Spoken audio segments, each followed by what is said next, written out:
All right. Okay, I can see you just fine. Is This is that any better? well. We have a little bit of a little delay in the audio, but we'll see how it goes with the video. I mean, I can see you really well. How about, can you see me okay at your end? I can see you still like a little grady, but yeah, I can see you a little bit better than before. Okay, we'll give it a go like this. And so this is an interview with Mahatara Youssef, and we've come here today, an interview for the One Network, to discuss the new book release of the Diaries, the intimate diaries of Mahatara Youssef. So welcome. Thank you so much for having me. Oh, absolutely. It's our honor. Oh, your picture went off and on. So, Mahatara, I'd like to invite you, as you mentioned earlier in our conversation, you put out to the world that this book was completed, and I know how much effort it takes to do a book. And I was very inspired by your free spirit. I totally resonate with that. And I did particularly like the story of you just packed it up, left the United States, came to Morocco, had a dream, pulled in absolutely everything you asked for. And then alongside that, your cultural background, of course, magic. Africa, we know this continent as magic. So any and all of those aspects, whatever's in your heart, I would love to hear from you. Yeah, so you gave it a really good rundown. Um, I guess I would definitely say some of the most interesting parts about this journey is that I don't actually notice how interesting they are until people ask, why are you in Morocco? You don't speak French, you don't speak Arabic, you don't know anybody here. And then once I go to kind of tell the story, then the response is like, oh my gosh, you just came to a strange place with your children. And I notice when people travel, they usually leave their children behind to go off and find themselves. And then they come back, I guess, after some time to their children found. But I didn't want to do this. I wanted to find myself with my children. And every experience I have, I want them to experience it also so we can grow and develop together as a little team, a little bubble. So that's really been just people's response to it, which I guess is why I even wrote the book, just so that people can have more understanding, more in-depth understanding of it wasn't, just peaches and cream. There were a couple challenges along the way, but I am a strong advocate of prayer. I pray all the time, just all day long. So I always push prayer. However you pray, it works. Totally agree. And I love that that you decided in your youthfulness to take a journey of this nature. And you had made a comment, so often people wait till they retire. They wait till later, Right. or whatever we call the golden years. And I love that message that you're sharing with the world to, hey, if it's in your heart, and even if your children are young, pick them on up and go on. Now, this Yeah, is, go ahead. no, sorry, go ahead. Well, I was going to say, has this freedom spirit in you? It's been nurtured all along, and would you attribute this to your upbringing, or just to you were turned on and aware as you came into this world? Um, I would probably a little bit of both. I was definitely turned on and aware. In the book, in the beginning of the book, I talk a lot more about magic and mystical elements that I was born with and that have taken place in my life that have made my upbringing different. Being able to foresee the future, being able to read minds, you know, um, dimensional jumping in dreams, kind of things like that. So I had all of that along the way ever since I was a baby. But when I came to Morocco, it all stopped. And that was the thing that made it so interesting, because for the last few years, I've lived like a normal human being. I can't see anything. I don't know what's ahead. And it's been an interesting experience not to have the same gifts and abilities that I depended on my whole life. So that's one element of it. And I guess it was just time to exist normally for a little while. But the other aspect of that is my mom took us to Africa many times as we were growing up. And the African culture, obviously, which is very different than the nowadays American culture, is the community. You know, when something is wrong, the community cares. They want to assist you. And when I knew I wanted to leave America, I didn't actually think about going to any other country but Africa. You know, I didn't know where in Africa. So, you know, I had to do a little, you know, it was a little magic kind of happening to get me to Morocco. But I knew I wanted to be around a people that cared, that really operated from their heart. And that was, but it was my mom taking me to Africa since I was like 12, you know, Okay. back and forth, that made me realize that if I have to move somewhere and give my children something, it's going to be love, not just from me, but from everyone around them. And that's, well, you're in Morocco, so you know exactly how it is. It's amazing. Yes, it is. It is. The heartfulness and the exchange here has been just beyond. And I think it's really having a beautiful effect on our own community. That we are really assisting and being more sensitive to each other as a result of it. However, that's interesting what you said about having all these intuitive abilities and then coming here to Africa and bringing it back into your heart. Because I've been trying to understand that bridge myself. It's like we're very aware. You can feel the potency. Yet everything keeps pushing us back into our hearts. and Right. and like what you said, came here to be human. Well, I've been trying to do that all my life. Right. It's when we first came to Morocco, you know, it was, I didn't speak any French at all, Arabic, Darija, just English. And bits of Choctaw and Cherokee from my mom, relearning the language and teaching it to us. Because that's my mom's lineage is Native American. I think that I've told you that. But when we came, they were so sweet and so patient with me, just trying to figure out and stumbling and playing with my translator. And it was, I mean, I was frustrated, but they were just like, no, no, no, no, no, c'est bon, c'est bon. I was like, okay, we can do this, you know, but not without a few tears. But it just happened and opened up so beautifully. And I usually go for the path of least resistance. When I see that things are just moving, that's where I head. And it's been so far so good. That's what I can say. Well, I certainly got that from just some of your blogs, just the essence, the upliftment, and I got to see your children, beautiful children. Oh, yeah. Yeah, and everyone looks really happy. Yeah. And then I came across some of your music recording.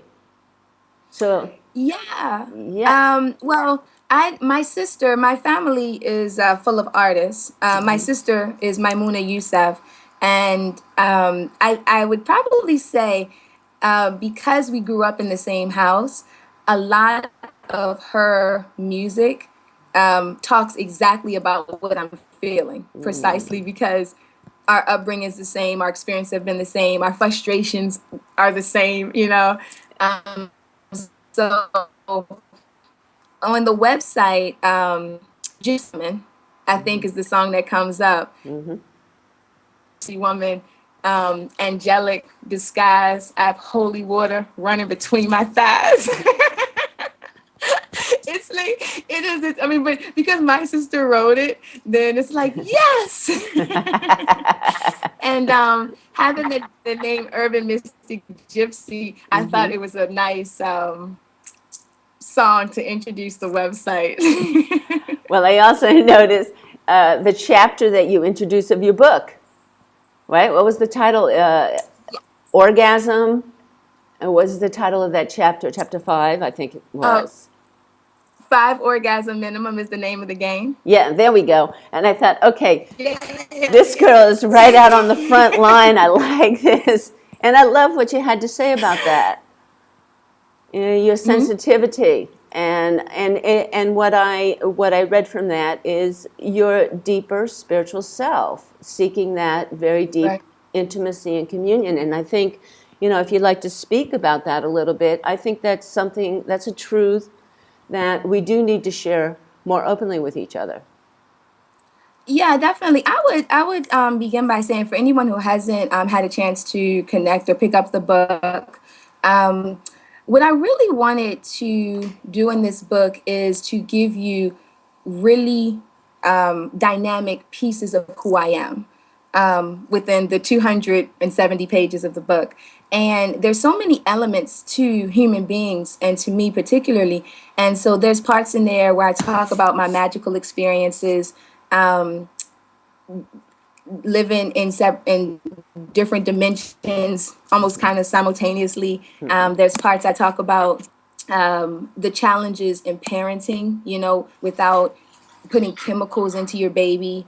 There's relationship parts, you know, as you know, I was left and separated from my children's father. That's a whole nother space that women have to, you know, overcome when you think you're in a direction with somebody and then it kind of separates, you split off. And the sexual piece is a really big piece. It's something that I find to be so important and necessary because I have done spiritual life coaching just because I could see into people, you know, with permission, of course. It would give me a chance to just kind of almost kind of connect onto your body just to see what was going on with you. And I always realized that many people, they want to do spiritual work and to align the chakras, but they always jump over that second chakra, that sexual one, because there's so much pain there that they just like, I'll get back to that and keep trying to go up. But you can't go up because that one is still really holding you down. And it's just not healed, or the energy and it's not clear. And when I started my sexual journey, I didn't like it. I thought it was the worst thing in the world. And I was appalled at how terrible the experience was. And he didn't do anything wrong. It just didn't, I just couldn't understand why people liked it. And so my mom has a million books. So she goes through her library and, you know, you should read this, you know, the sexual, what is it? The Tao of Sexology, Cultivating Female Sexuality, the Kama Sutra, all of these, you know, different books on spirituality with sexuality and how to use sexuality as a form of healing, how to have multiple orgasms. And so in the book, I talk a lot about that. I found a sexual partner. He wasn't my boyfriend, but I needed someone to figure this journey out with. Right He on. was very beautiful. Very beautiful. So it made it easy. And we went through these books. And, you know, I'm a person, as you can see, I love having fun. I love laughing. I love enjoying life. And I think that even if you're on a journey, like a sexual one, it should be fun. It should be something that is comfortable. You know, it shouldn't be, you know, like under the covers. I grew up Muslim, you know, so there's a lot of this cliche about sexuality and you have to hide from God and turn the lights off and get under the covers so Yeah, no right. one can see you, you know, this type of thing. But I think completely opposite. I think that you should really embrace your sexuality. And I feel like that is what will take you over the top. It will take you higher into your spirituality. I am such a strong believer in that. And even when I was experiencing and going through trying to get my first orgasm, you know, we were in those books and put your leg here and like see on tape. You know, we were like going through it. And after we got it, it started happening. The orgasm started happening. And then I realized that a lot of women aren't experiencing this. They're in relationships, they're in marriages, and many years. And the sexuality part is just more of a duty than a liberation or an enjoyment or a pleasure. And so I began to teach holistic sexual awakening, where we're really, reclaiming that sexuality and having fun with it and, dancing and loving our bodies, no matter what your body looks like, loving it and really going into the bedroom prepared to take complete charge. Right on, right on. So, a lot of that is in the book. Well, it's beautiful because the only way that we really learn is when we share our intimate stories. You being so open and honest about that, that is something that we can receive and resonate with. And I couldn't agree with you more. And I love the encouragement. And I too, being in Morocco and with the Muslim energetics, I've been trying to clarify my own sensitivity to those kinds of messages. And perhaps maybe you could give me a little more insight. Because, the women that I'm traveling with, the ones that aren't from here, we're kind of curious. It's like, where are the women, their presence, their sexuality, their self-empowerment? How are you experiencing that with the women in the environment? Well, I can definitely say in general, religion is just one of those energies that was not set up or intended to empower women. If anything, it was intended to do completely the opposite, to suffocate the femininity, the divine goddess, and just make her as quiet and muffled and invisible as possible. You don't see it so much in Morocco, but we were walking down the street one day, and my daughter, she was about 9 at the time, she said, "Mommy, I notice here that the men are always laughing and having a really good time drinking coffee, and the women always look very sad, but not you. You don't look sad." I said, honey. I'm in this life to have a good time. I'm not going to be in no crappy relationship just because. And it was interesting from the observation of a 9-year-old that is what she saw. And it was kind of the reason I love Morocco and I love being there. But when right now I'm on a year of a selfless journey. So I'm going from country to country, volunteering on organic farms, meeting new people. We have 9 countries we're going to within 2015 with the girls. And it was after that conversation that I realized that I couldn't really stay in Morocco because it is a Muslim country and the oppression of women is like running amok on this planet. And I can't raise my children in an environment where I am the most uplifted woman. I'm the most outspoken. I'm the one that laughs the loudest, the one that wears the brightest colors. And I don't know, it's the people are beautiful and the culture is beautiful, but I would definitely say that it still operates as a Muslim country, not as strict as like Saudi Arabia and some of the other Muslim countries, but it's still a Muslim country. They're still operating in a religion that is just not for our betterment. And to stay there for a long period of time or to marry someone in that culture, you are going to have to fall into line with the culture, which means they're here and you're going to be here. And when you try to go up, they're going to keep pushing it down. I was in a relationship with a Moroccan man. It's in the book. It's very fun. It's very intimate and beautiful. And he was by far the most amazing, beautiful hearted man I have ever met in my life. And as the relationship started going, it was a year, which the book only talks about the first year. So this part is not in the book. He mentioned he wanted to get married. And as we kind of started talking about what we were expected to do as husbands and wives, I realized that it was going really good. And then we started going here and started splitting off because my place as his wife would have been to have more babies. He wanted 6 babies. 6 babies. This is 6 in addition to your oh, 2? No.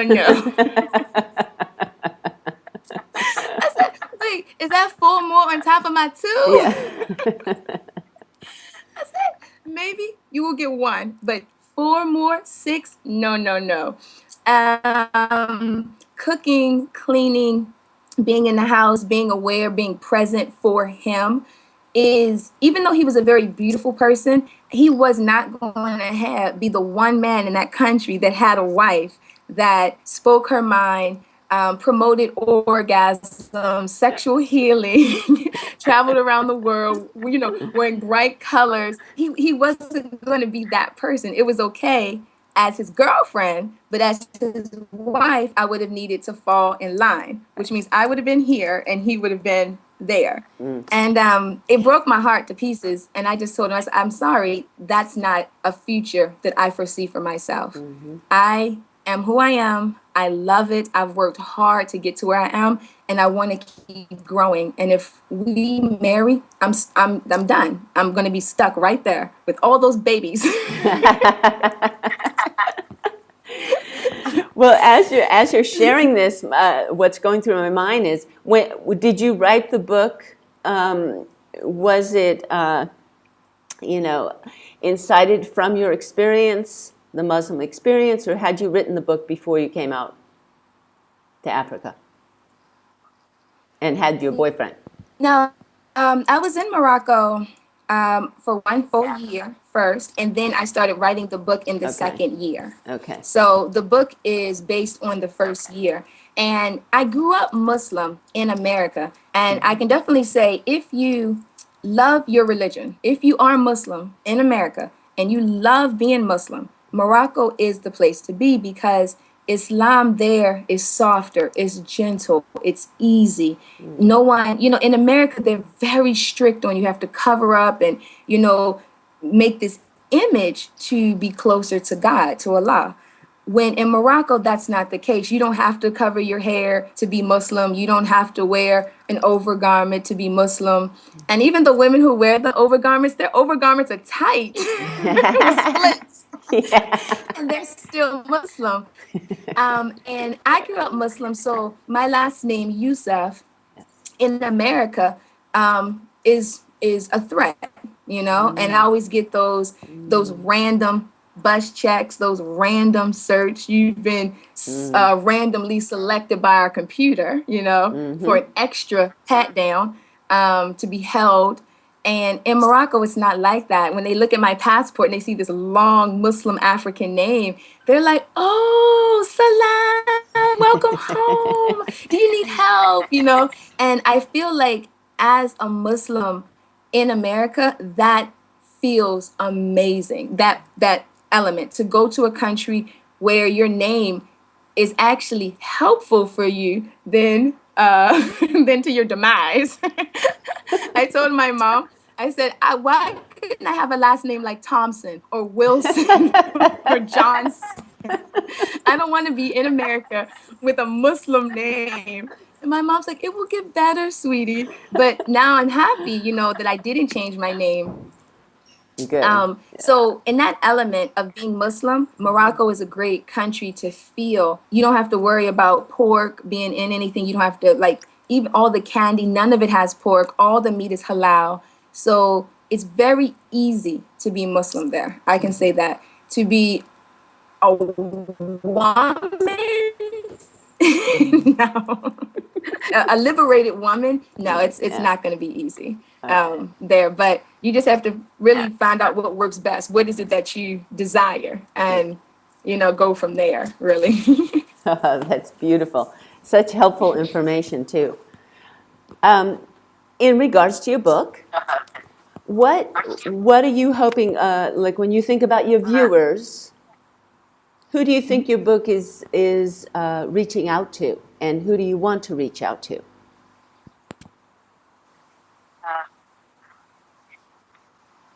Mm. um, I would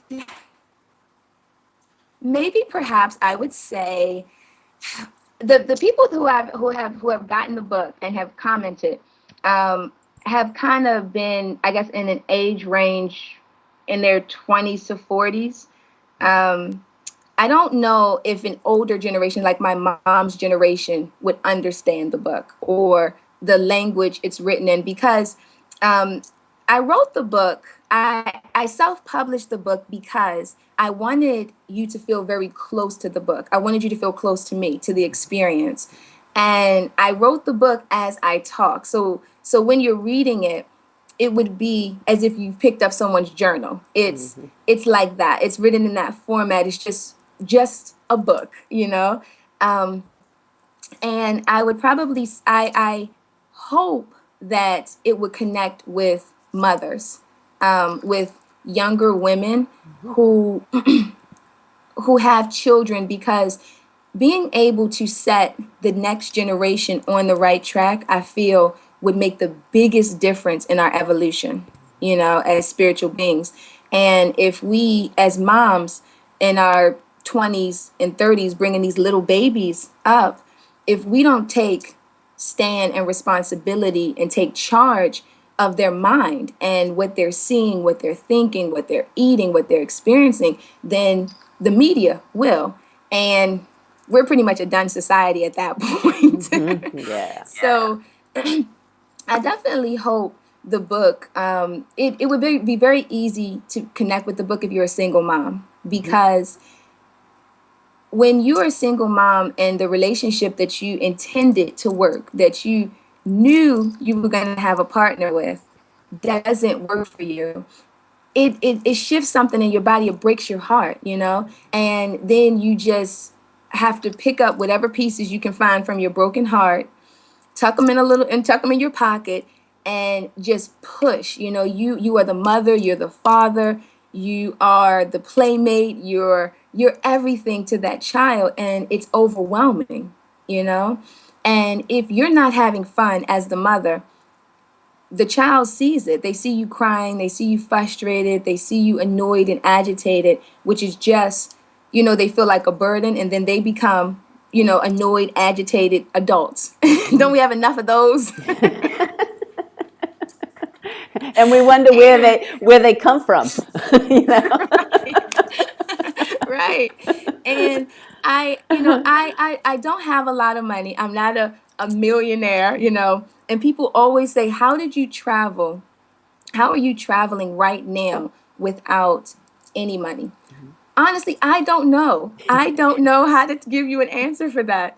All I can tell you is my only mission and objective in this life since I've had children is to give them everything, but not to keep them, but for them not to be captured and hostage and not to be slaves. That is my thing. So I don't have big desires to be the number one published book. I just wanted to share my experience. My only thought every single day is, what country can I take the girls to? What could they do in this country? What could, oh, they want to see a koala. Okay, let me figure out how to get to them to a koala.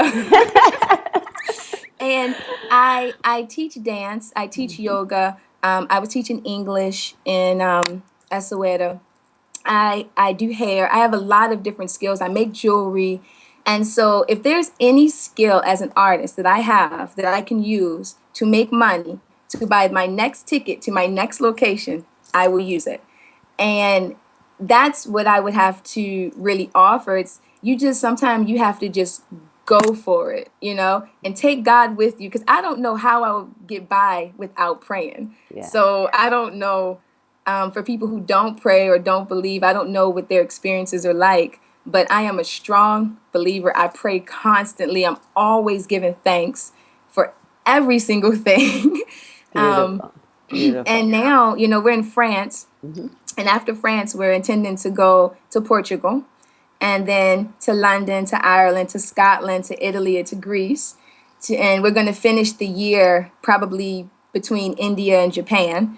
And that's my 2015. That is, So and you mentioned that this is an intentional, selfless journey. Yes. it is. It And is. I'm just gonna. I mean, I can feel your bubbles. In fact, I wouldn't be surprised there's bubbles coming through our cameras right now. Right. Your energy and light is absolutely wonderful. I'm honored to be in the presence of you. Thank you. Yes, you're welcome. Yes, maybe more about the selfless journey, because I know that comes from our hearts. Mhm. And if you could speak a little bit more to how you got inspired to go on this journey. Um, when I was in Morocco, I think I had just gotten to a place where I felt I was living in a very small town, Essaouira, and I was feeling like I had gotten to a space where I couldn't expand anymore as an artist, as a woman. I couldn't really get into another relationship there. It would just be a spiraling circle. Um, and I was just sitting and I was thinking, I'm not ready to go back to America. I still want to see more. I want to do more. I want to give the girls more. What should I do? And I think I was like just kind of searching, and someone had mentioned to me that they had signed up for a dance exchange. If you buy your ticket to the country, you can work teaching handicapped children different dance styles and techniques.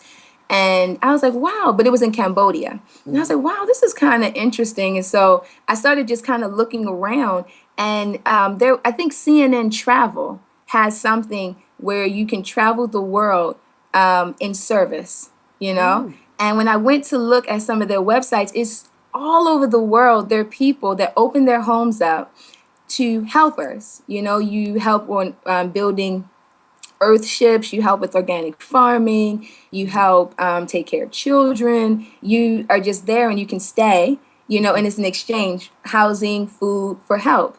And I thought, oh, okay, this could work. That's my And ticket all around the world. you're right. Yeah.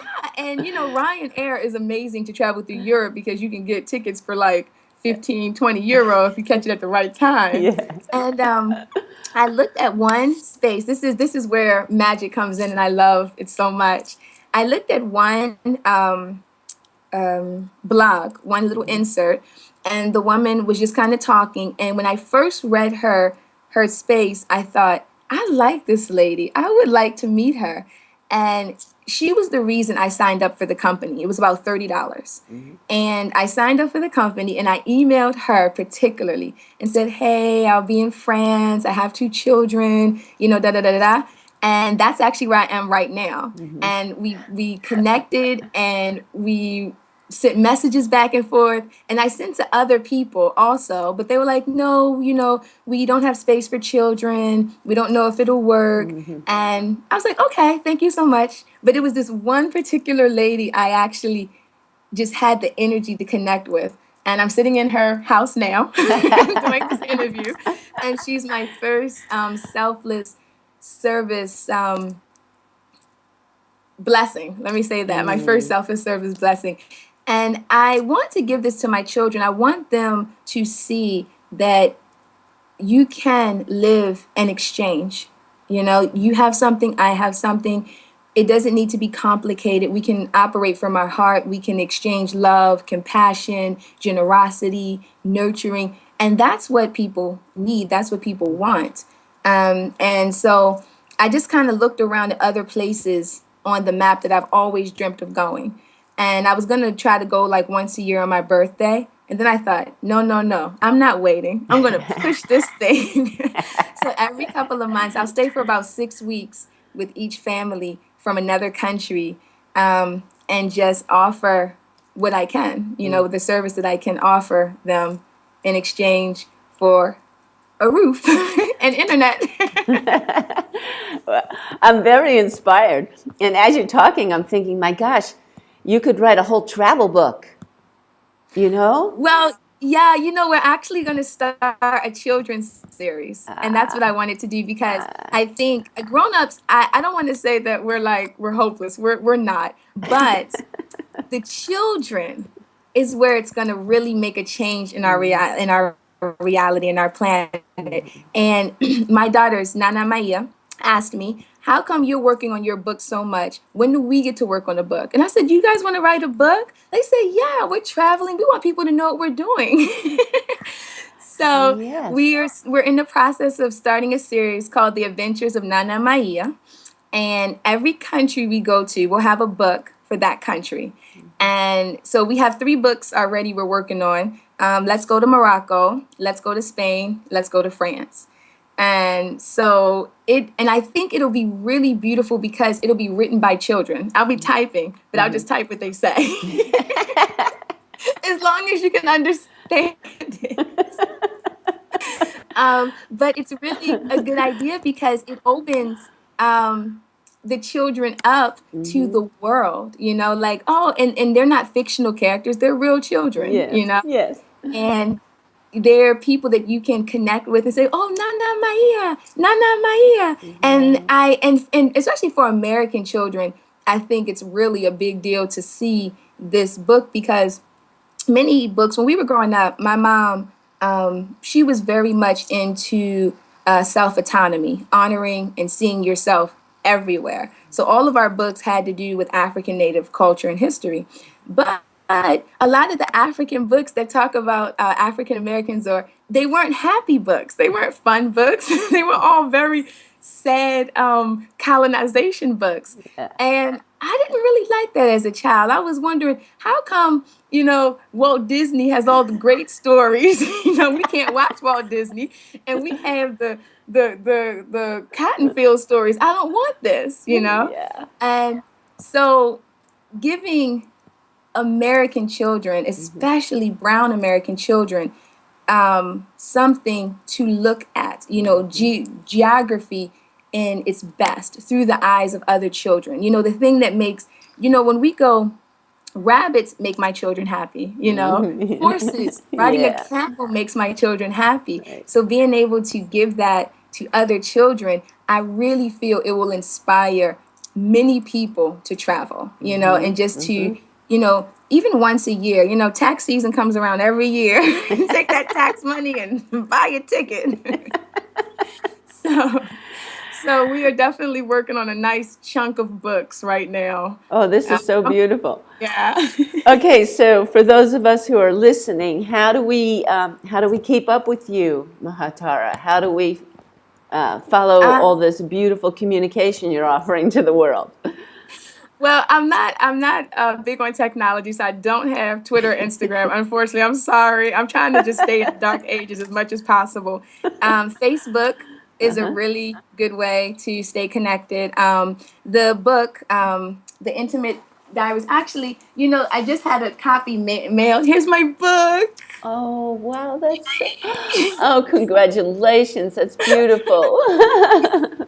It's available right now at lulu.com. Okay.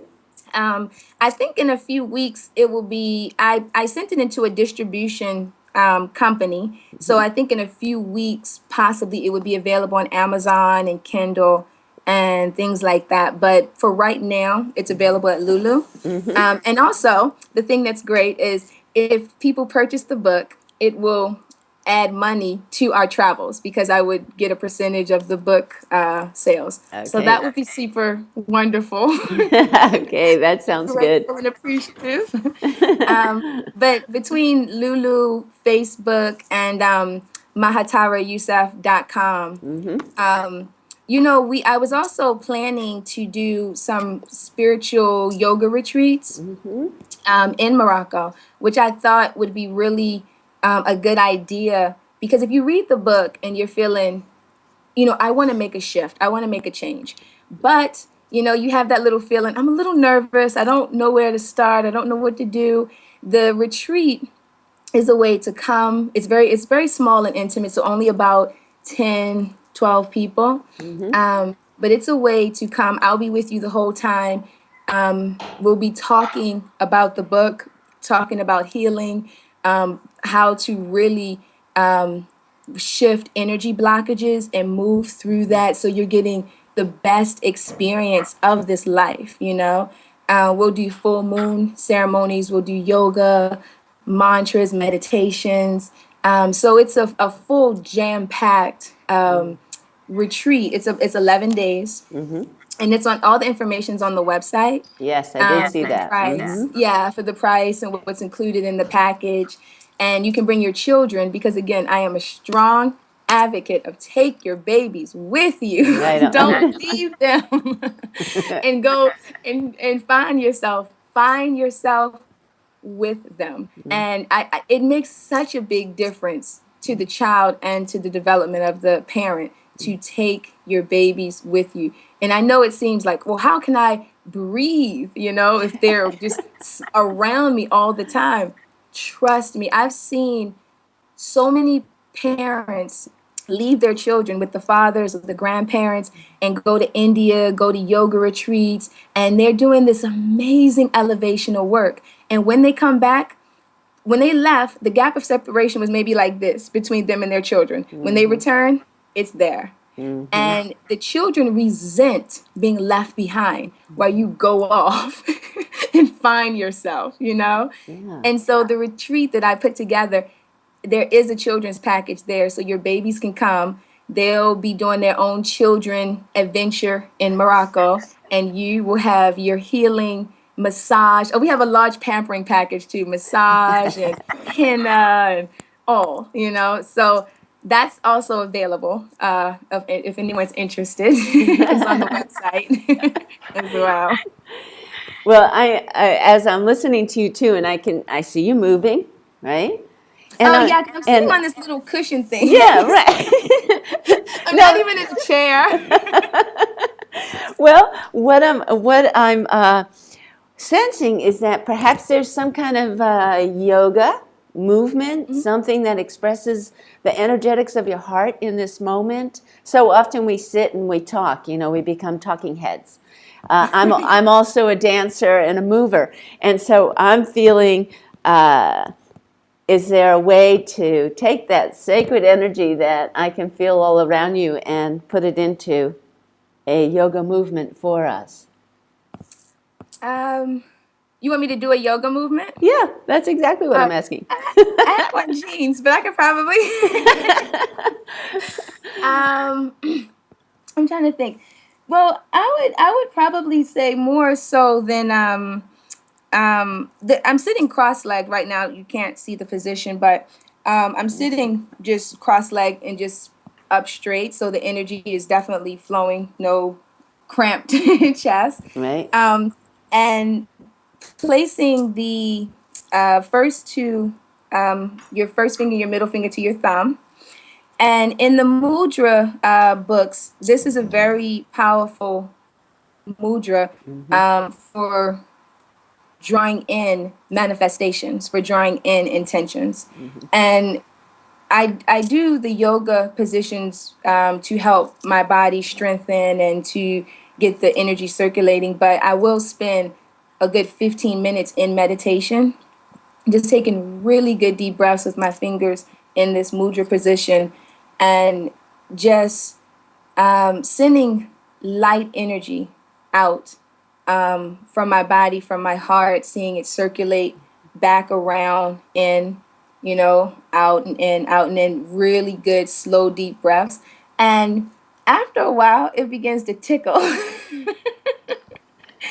And it starts to feel you feel this love energy you're sending out into the universe and seeing it return back, you know, and watching it kind of run through the body and then back up and out. And then it's coming back in and it's running through and it's up and out. And I will spend good times in that position, you know, as my form of prayer to center myself, to get ready for the day, to get ready to deal with the kids, you know, to make sure that with each conversation, each expression, it's coming from my heart, you know, especially I'm living in the house with other people. So you have like these energies that are mixed, but you want love there all the time. to get the best out of every experience, every word, every form of communication. So that's usually a really beautiful way to center the body and to connect with all of the energy in the source that's more than you. And that's and then also to add to this energy is to Kegel. So while you're sitting with your legs crossed, Kegeling with the vagina muscles, Yeah. and maybe to Kegel kind of fast and then hold it and then see the energy shoot out. And you'll feel it, you'll start to feel it. And that will start to also generate energy in the second chakra, which will start to shift, energetically. And once that energy shifts in the second chakra, the energy around you starts to shift. You start to see things happen in a really beautiful, magical way. And so 15 minutes of just deep breathing, seeing that energy flow, silent meditation, Kegeling, it takes you to the next place that I guess if you're watching this, you would want to be. Yes. Actually, just having this exchange is already uplifting the energies, centering and balancing. Yeah, absolutely, absolutely. Because if you're watching this and you've made it through the whole thing, then it's connected, it's resonated with you. If you get the book, then there's something that is connecting between me, you, and the viewers, the readers, that there's a shift that they want to be a part of.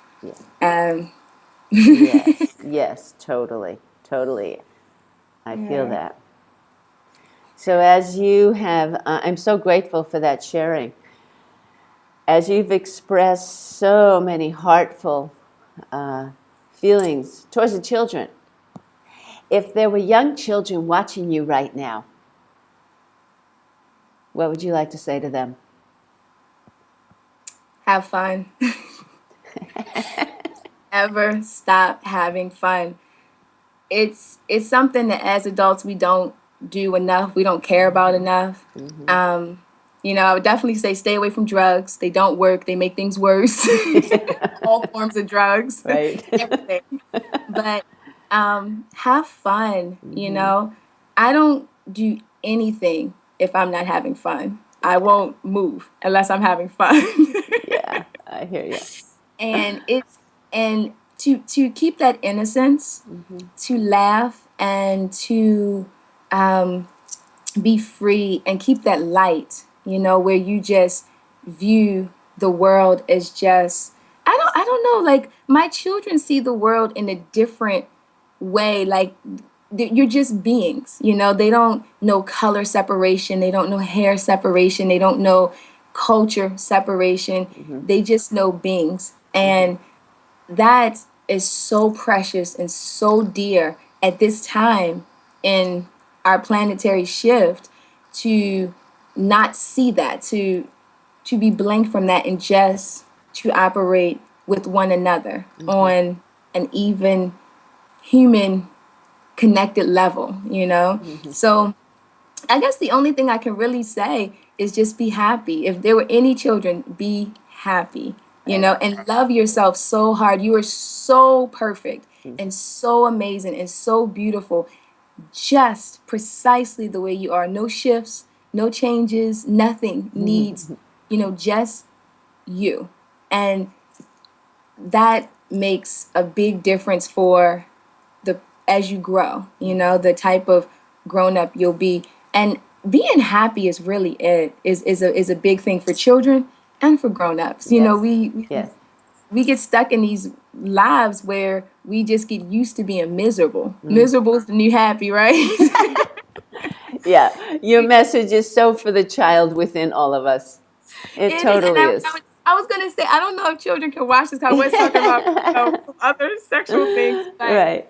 I would I would definitely say for the parents, grandparents, aunties, uncles watching, let the children be children. Don't stop their imagination. Don't stop them from dreaming. My daughters want to see unicorns and mermaids, and I told them I'll take them all over this planet till we find one. I'm not going to stop that because they enjoy it. It makes them happy. They're looking forward to it. And it doesn't matter. You also don't know what type of beings you're bringing in, what type of light, elevated beings. And the children that are coming in now are becoming our teachers. You might have a child that's not doing good in school. You can't medicate that child. You need to say, okay, what is it that you want? And let that child tell you. My daughter was in a French school in Morocco, and she told me the teacher kept saying, Maya is not really focusing. She's not getting, the work. And she said, Mommy, listen, I have a problem with my teacher. I said, she was only 4. I said, what's your problem, baby? He's not letting me daydream. I need to go to a school where I can daydream in peace without someone constantly interrupting me. Wow, I am so impressed. That is so true. And I honor that about her. She knows herself. She knows what she needed. And I had to talk to the teacher. I said, I honor, what you would like to see the students do, but just Maya's okay. Just let her kind of do her thing in her space. But she's not in school now. Now we're back to homeschooling, and she can daydream as she pleases. But it was important for her to imagine, and that more so than the children watching this, the people that have children, that know children, that are around children, to teachers and educators and even healers, and yoga instructors and dance teachers. There's a big separation in our society, which breaks my heart, between grown-ups and children. And we really have to merge that, because they are teaching us. They can see it. They can hear it. They know it. They're fresh from the Creator. If anybody has a message on how to get to the next level of your elevation, it's going to be the babies. We can talk amongst ourselves all we want, but we've had some serious experiences. We've had broken hearts, we've had pain, we've cried, we've had abuse, and that shifts what you can see. It shifts your reality. But the little ones, they just got here. They still have it all fresh. And that's where we need to be really paying attention, especially if your child is struggling in an area. Don't keep pushing them there. Help them to find and navigate the space that's comfortable. Everything isn't for everybody. Things are precise and particular to each individual being. And that, let the babies just be happy and be free and enjoy themselves, and take those video games out of their hands. Yeah. I agree with you on that one. I do. Because what you're speaking to is our imagination, our absolute imagination. That should almost be reintegrated into homeschooling. Yeah. It could be the program of daydreaming, imagination. And I do find, those devices right now are being very limiting. They're defining even an electromagnetic sphere that's containing them energetically. Absolutely. Right now, we're in a house, and there's 6 rooms of puzzles, games, art, toys. They don't even have a television here. They have horses outside, rabbits, goats, chickens. All the day, the children are running and playing and making art, and by 8 o'clock, they're wiped out. That's it. And I strongly encourage this. That's why I wanted to travel with the girls, and I'm looking for places, particularly as we go through selfless service, that don't have televisions, that don't have a lot of gadgets. I don't want to see an iPad and a tablet all day long. I want to see the children using their mind, and that is really going to make a big difference spiritually, in our evolution, where we go, if you can connect. Because if we stay connected on this, device all the time, you can't hear God, you can't hear your angels, you can't hear anything. Just with the media, what's happening on this screen, and that would, definitely shut it down. That's what I would definitely say. Well, I want to say that I've really enjoyed sharing your love wisdom. And yeah, yeah. And I definitely want to send my greatest blessings to you for journeying and on this selfless journey that you're taking with your children. Yeah, with my babies. Yes, with your babies. And I just think, the messages that you've shared here, I look forward to them being shared with many others. Many Oh, others. yeah, Yeah. I guess at the end, if I'm more than happy to for you to share the email because I am available to answer questions and to I get a lot of emails with people saying, I want to travel, I want to take my children, I started homeschooling.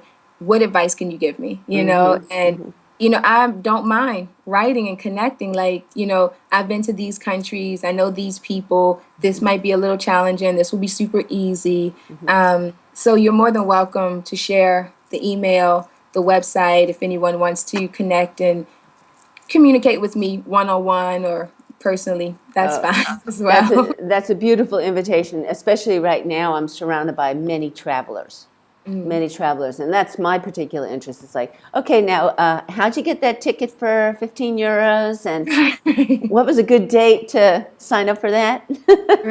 Well, I would definitely tell you Ryanair.com. Ryanair flies from Morocco to all of Europe, and they give you a fare finder. So you just push the country, and they'll tell you all the times where the tickets are the cheapest to go. Literally, 10 euro. You can just doop, That's doop. amazing. Okay, so now there you just named one of your sponsors. Ryanair should be supporting you on your They travels. should be. Yeah, you're spreading the word. Yeah, better send them an email. Yeah, And but well, definitely. before we part, Mahatara, is there anything else you'd like to share? Anything you'd like to include in this interview? Woo, we talked about so much already. I know we have. We have. It's been um, beautiful. if I can, I guess, leave the viewers with anything, I would say that this life, I've lived. I know for a fact I've lived a couple hundred times. I've met half the people in this life that I've lived with. But if you were under the impression that you only lived once, make the most of that life. Have fun with it. See things, experience things. Don't allow yourself to be an unnecessary stress and struggle. That's not life. That's not living. One of the quotes I always say is life is for living, not wishing. Don't wish you could have a better life. Have it now, today. And the things that aren't working, the things that make you stressed and agitated, eliminate them. Separate and find your peace, not with drugs. Right on. Right on. I have to keep iterating that. No alcohol, no drugs, All no right. marijuana. But finding a center in yourself to connect with what it was that you wanted as a child. What was the feeling and the energy that you wanted before, and connect with that. That would be my last words. If you didn't hear anything else from this, just I promise you, I know for a fact life is not meant to be painful. It's not meant to be a struggle. Why? I can't tell you that. It's another interview. But it's not. It's meant to be happy, to be full of love, light, and joy. And if you claim that in your life, in your existence, you will have that every second of every day. And how do I know it? Because I am a walking expression of that. I've done this journey before, so I can tell you I'm on it right now. So I can tell you that happiness and your joy and your love for everything around you is who we are, is who we were born to be, it's what we were born to experience. And please, please, please find that in your life. And if you need any assistance, it is my pleasure to be of service. So contact me if you have any questions, comments, or concerns. You're absolutely beautiful. Urban Gypsy? Yes? The Yes. urban gypsy, Mahatara, Youssef. Thank you so much, and I'm just so grateful for you. Thank you so much for having me. It's Yeah. been beyond magical. This is like the perfect time to have this interview, like in this second chapter, I guess, of my life. All right. It's So thank like you so much. you're going through a new passageway, many portals, blessings I all the way. know. I know it's so like divinely perfect to have it right now.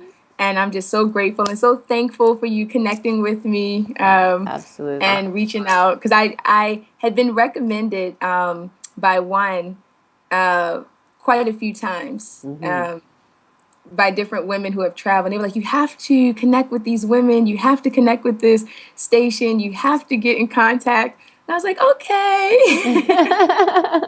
So I Well, thank you you, so much. you're so welcome. I hope we cross paths again. And I will communicate with you as far as being able to make some referrals and then the finishing of this Skype recording. All Okay, right? sounds All right. good. All right. Blessings, dear one. All right, peace. Au revoir. Au revoir.